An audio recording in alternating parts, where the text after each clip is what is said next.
The latest tech. I'm Alexa. I can answer your questions. Interviews. And we are evolving, and we are seeing an amazing opportunity that is happening. Accessibility. Accessibility is one of our core values. It's even a part of our mission statement. This is DoubleTap TV. Welcome to another edition of DoubleTap TV. Thank you guys so much for being here. If you want to get involved, feedback at AMI.CA is our email address. On Twitter, if you're not already following us, it's at DoubleTap Canada with the hashtag, which is AskDoubleTap. This week, we're talking all about the future of work. We've got a really cool guest lined up for you this week. I am Marc Aflalo. Stephen Scott is by my side each and every single week. Stephen, I think the future of work has a really big, it's a really big discussion point, especially given this pandemic that we've been dealing with for the past two plus years. And I think it's important to ask the question. I'm going to ask it to you because it needs to be asked with a disability point of view, which is there a value in working from home or working remotely when you are someone who has a disability? Hugely. Now, it's not for everybody. And, I have to put that out there, right? I can only speak from my own experience and speak for some of the people who I've spoken to. But of course, I can't speak for every person. Everybody has a different view on this. But from the most people I speak to who are disabled, they at least want the option. At the very least, people feel that they should have the option to work from home. It makes such a difference to our lives. The journey to work in itself can be a challenge. Getting to the office, dealing with it now, of course, all these COVID restrictions that are in place in offices around the country and around the world.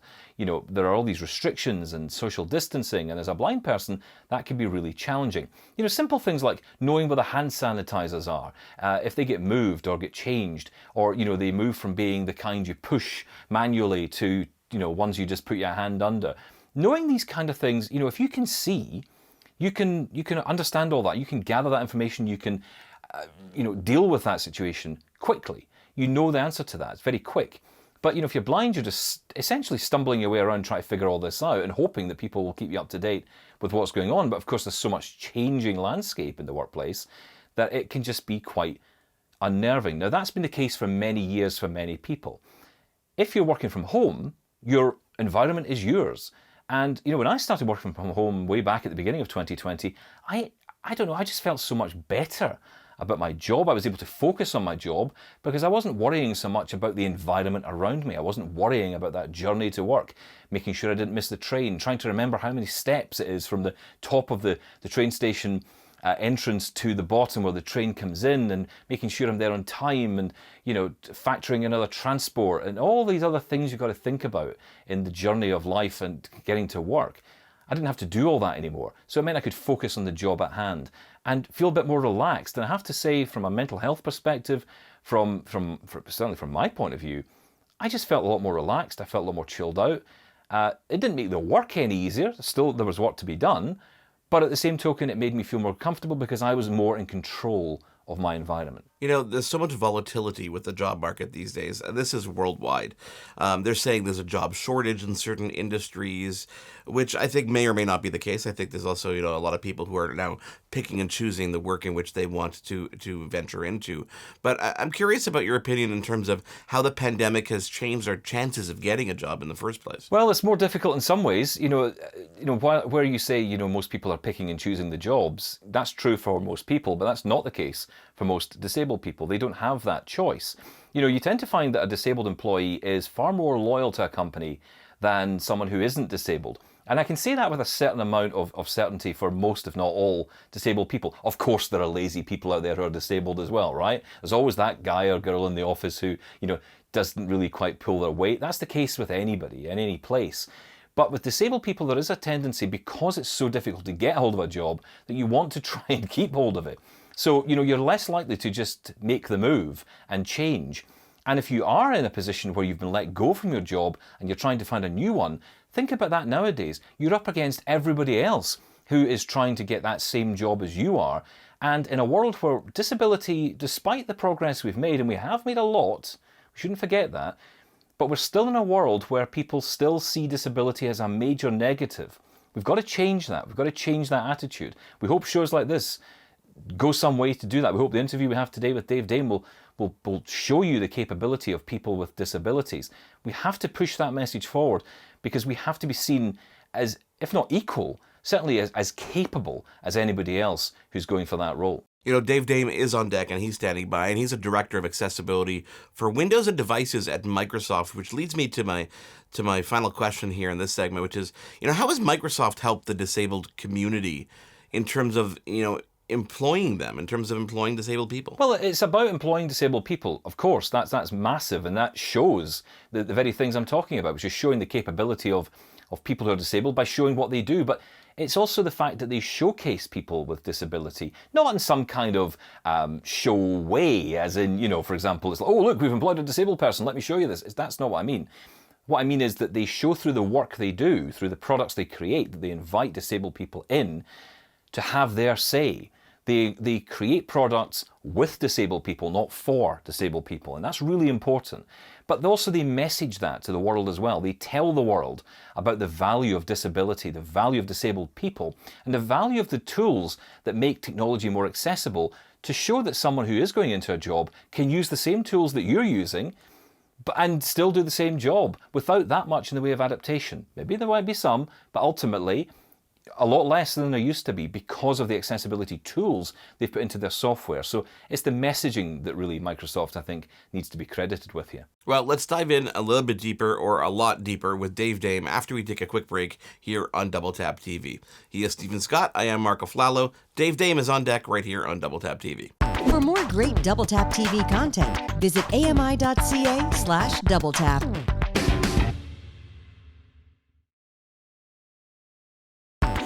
This is DoubleTap TV. Welcome back to DoubleTap TV, talking all things the future of work.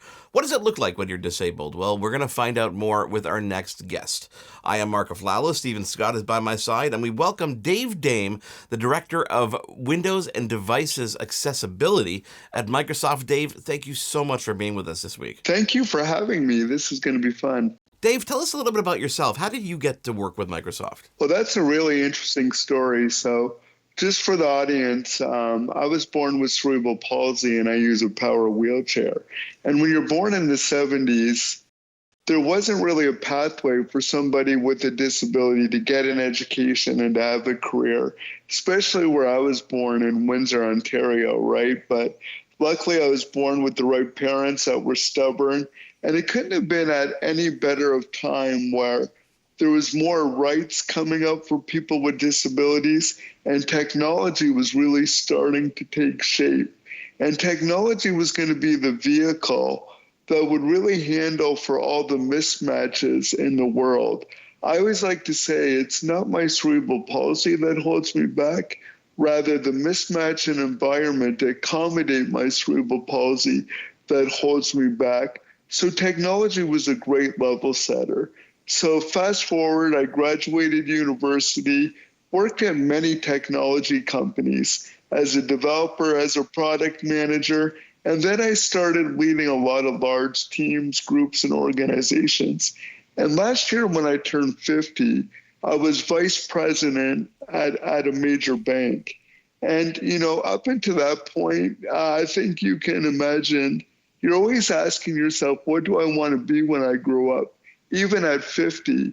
But when I turned 50 and I lived beyond expectations, I started asking myself, how do I want to leave the world when I'm no longer here?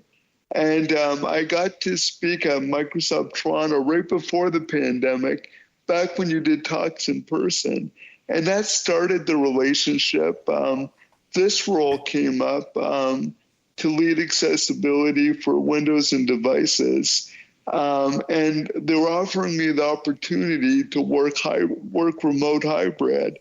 And I thought this was my way I could give back to really help people with disabilities like me accomplish what I have, hopefully with a lot less effort. And because Microsoft was a huge enabler for me to get to where I am, I want to really make sure we drive the next generation of technology that will enable all people to be able to have whatever full life that makes them whole. Dave, what was it like rocking up to Microsoft on that first day, you know, going into a company that, you know, really does share the same values that you have? Well, first off, I'd like to give Microsoft credit. It was the first place I felt comfortable enough to self-identify as somebody with a disability. Prior to that, I never would. The first day was interesting because it's the first time you meet your boss and team remotely. It's a different experience, right? Because when the pandemic hit, at least at my last place of work, I had existing relationships I could leverage.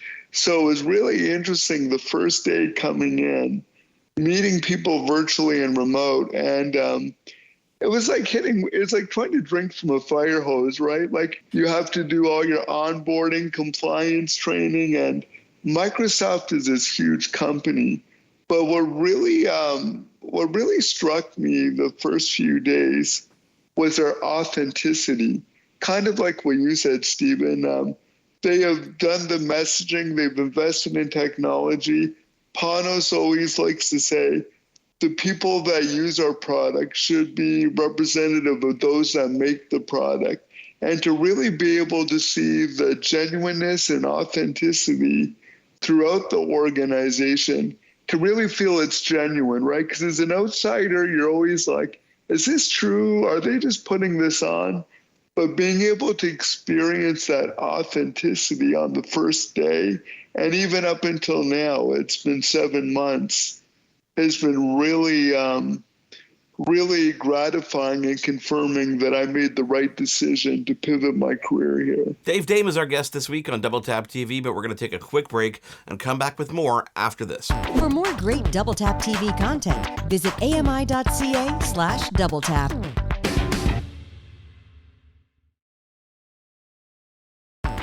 This is Double Tap TV. Welcome back to Double Tap TV, talking all about the future of work with our special guest this week, Dave Dame, the Director of Accessibility for Windows and Devices over at Microsoft. Dave, I want to ask you an interesting question, which is, since the pandemic, most of us have been relying on technology in some way, shape, or form, whether it's technology we had to learn just to obviously stay connected, or technology that we've used for so long to keep connected and to get our jobs done on a daily basis. And I think it's almost leveled the playing field a bit between people who are disabled and people who aren't, because we're all working remotely, we're all using the same tools. So do you think that this has added some value and shown employers the benefits of hiring disabled people in the workplace? Is that one of the good things we can take away from this pandemic? No, I think we had a lot of highly skilled and talented people with disabilities not in the workforce, probably due to a lot of the logistics and what I like to call the disability tax, which is the effort disabled people got to put in that others get to take for granted to be able to organize their care and everything to get to work. Now that we can work from home, I think employers have access to talent pools that they maybe didn't have access to previously. Because think about the way we used to recruit, Stephen. It used to be proximity to the head office. Now that we can work remotely, we have dispersed talent pools, and particularly when it comes to people with disabilities, now those people that have challenges of getting out of the house now can use technology, work from home, be an active participant, bring their cognitive diversity into a lot of creative problem solving, because everybody now is on an equal platform using Teams and technology. So I believe the pandemic has proven to those legacy industries, because I think the tech industry, we always knew we could work remotely, right? That was no surprise. But the legacy organizations like banks, insurance, those type of businesses now got to learn they too can work remotely and be highly productive. So now I'm hoping with them understanding the value and the benefit of remote work, that is going to really open the doors to people with disabilities that they previously didn't have, where they can bring their talents to get that so much needed cognitive diversities for those legacy organizations to innovate like they previously couldn't. You know, Dave, in my own broadcast career, I started off working in blindness broadcasting, I suppose you might say, when I joined up with a national charity in the UK, and that was what I did for the best part of 15 years. But in that time, one thing I learned was the importance of perspective. Blindness isn't the only disability out there. And I wonder, from your perspective, going in there as someone with cerebral palsy, what did you learn about other disabilities that helped you in the role that you now have? The biggest thing I learned was a lot about the intersectionality that exists between and the different spectrums, right, or the severities of disabilities. So, disability is really a three-dimensional axis between, is it specific, is it intersectional, and what is the severity? Is it permanent? Is it temporary? So there's so much complexity there. So I think the biggest thing I learned was that, understanding that, the different complexities and vectors to disability, but then the whole assistive technology market out there, right?